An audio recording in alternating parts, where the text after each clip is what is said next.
Après Athènes, Atlanta et de nombreuses expositions à travers le monde, Cholet accueille pour la première fois les œuvres d'un artiste peintre atypique.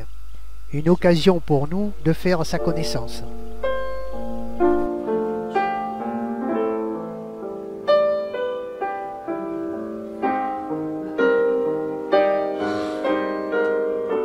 Comment êtes-vous venu à la peinture? C'est une longue histoire quand je suis venu à la peinture. J'ai commencé, étant gamin, à faire du dessin, tout simplement. Maman avait laissé sur une nappe représentant des fleurs un bout de papier et un crayon. Alors, je l'ai pris avec ma bouche et puis j'ai refait des fleurs. Mais je pense que la peinture, je l'ai eu en naissant, dès ma naissance. Le dessin, l'art, tout ça, c'est quelque chose qui a été très important pour moi d'emblée. J'ai jamais vraiment fait grand-chose à l'école, mais je faisais beaucoup déjà de dessin.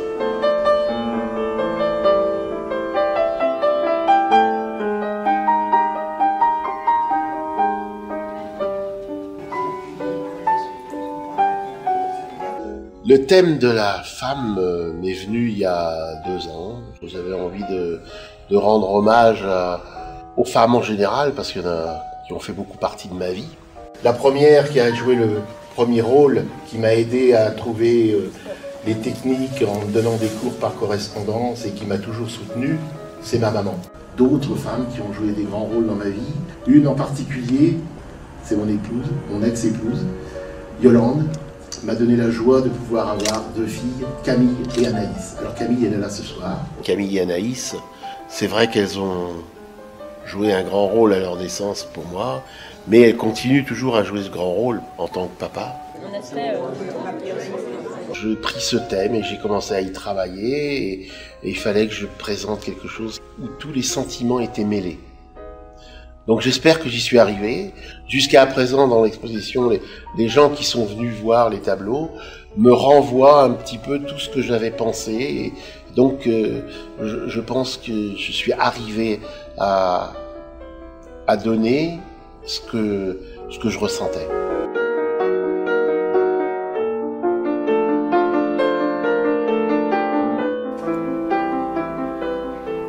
Quand j'ai commencé à peindre, je me suis énormément intéressé à la lumière. Et j'ai beaucoup étudié les impressionnistes. Et les impressionnistes travaillaient des couleurs dans les bleus, et beaucoup d'effets d'eau, mais c'était surtout les reflets, la lumière. Et donc cette toile, c'est un petit peu aussi, voilà, beaucoup de lumière, beaucoup de mouvements, de choses comme ça. Et c'est ce qui m'intéresse le plus, donner un élément plus optimiste dans ma peinture.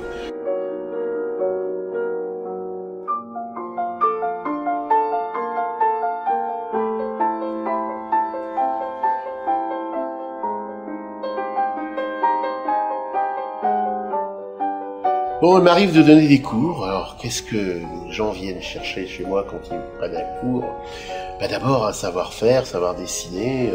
Ils viennent beaucoup chercher à s'exprimer, parce que la peinture, c'est aussi une expression. Le dessin, c'est une expression.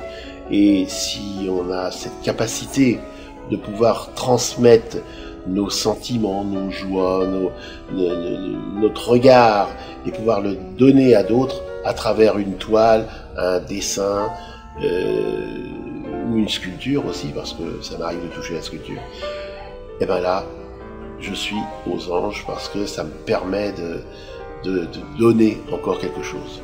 Pour pouvoir faire du dessin, il faut que tu le tiennes comme ça, d'accord? Ok, d'accord. Bon. Comme ça, tu vois, tu peux mettre ton crayon et tu peux tout de suite avoir les formes que tu veux en dessinant. Tu y arrives là ou pas? Ouais. Donc je suis présent au stage de peinture du Croisic en tant que moine copiste. Donc je suis là pour apprendre et parfaire eh bien les lacunes qui sont les miennes. Et je remercie bien sûr Serge Monet et Fabien pour leurs enseignements précieux.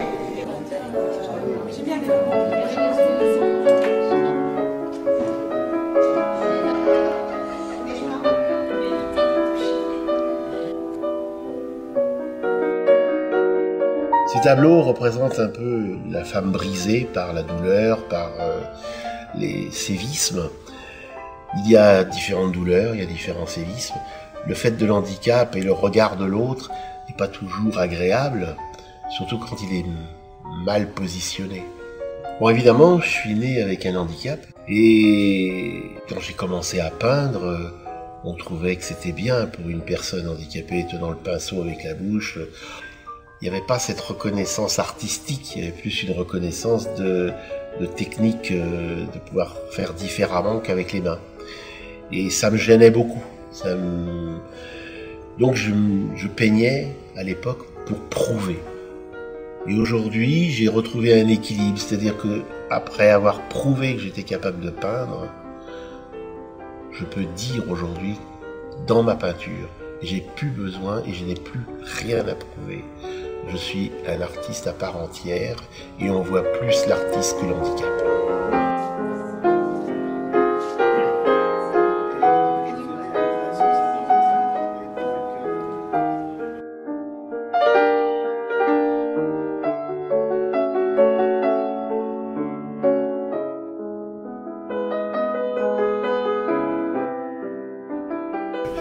J'ai beaucoup plus de facilité à travailler dans l'atelier. Comme tout est à ma hauteur, tout est adapté pour moi, c'est beaucoup plus simple.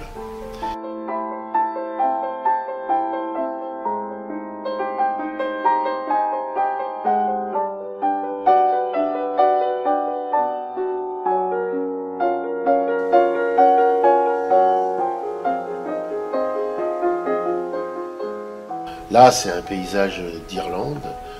Mais il m'arrive souvent d'aller en extérieur, d'aller peindre dans la nature. J'aime beaucoup peindre d'après nature, que ce soit les personnages, que ce soit les paysages. Mais c'est vrai que je ne suis pas un fan des natures mortes. Moi, j'aime plus les peintures vivantes. Et puis d'avoir un sujet devant les yeux, on peut le traiter comme on veut, on peut le déformer, l'imaginer, on peut en rêver aussi. Enfin bref, la peinture m'a ouvert à énormément de possibilités.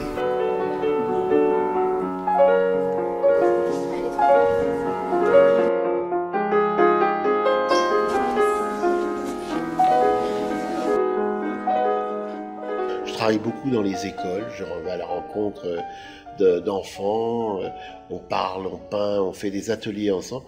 Bah dis donc, tu te débrouilles bien avec ta bouche. C'est bien, hein? Tu la gardes. Tu la numérotes, numéro 1, numéro 2, numéro 3. Mais il fait du dessin à côté aussi. Et ça fait avec le crayon dans les dents? Tu pourras me donner des cours. Avec le pied, c'est super difficile. Ah ouais, c'est pas évident. Voilà, vous garderez dans votre classe. On parle peinture, mais ça permet aussi de parler de l'handicap, ça permet de parler de plein de choses, de la différence. Et à mon niveau, je trouve que c'est très important de pouvoir montrer qu'on peut être différent et savoir faire des choses que l'autre ne sait pas faire. Pourquoi tu es assis dans ce fauteuil? En fait, je suis né avec mon handicap, mais pas avec le fauteuil. À la formation du fœtus, il y a un manque de synovie dans les articulations. Donc, comme les articulations ne peuvent pas bouger quand le fœtus est en train de se former, eh bien, les tendons ne se forment pas et les muscles non plus. Voilà. Ça répond à ta question. Il y a d'autres questions?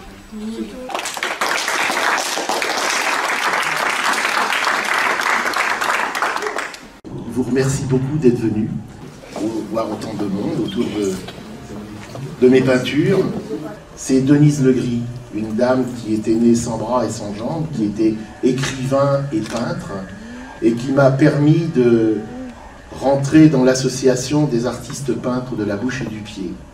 Notre association a été fondée il y a 60 ans par un artiste allemand qui peignait lui-même en tenant le pinceau avec la bouche. Et ils ont fondé cette association qui aujourd'hui est présente sur les 5 continents. Il y a 800 artistes qui en font partie.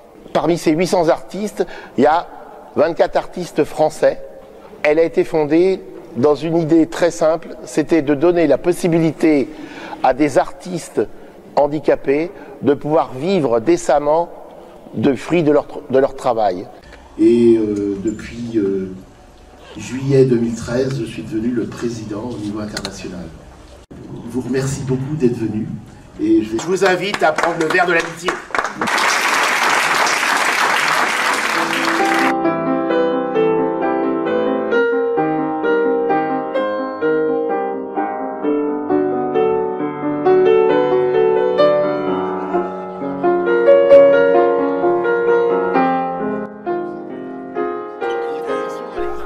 La folle envie d'exister, le talent inné, la ténacité ont projeté l'artiste dans un monde où le trait et la courbe remplacent les mots. Les couleurs éclairent l'histoire. Le spectateur oublie la technique et partage l'émotion qui se dégage du tableau.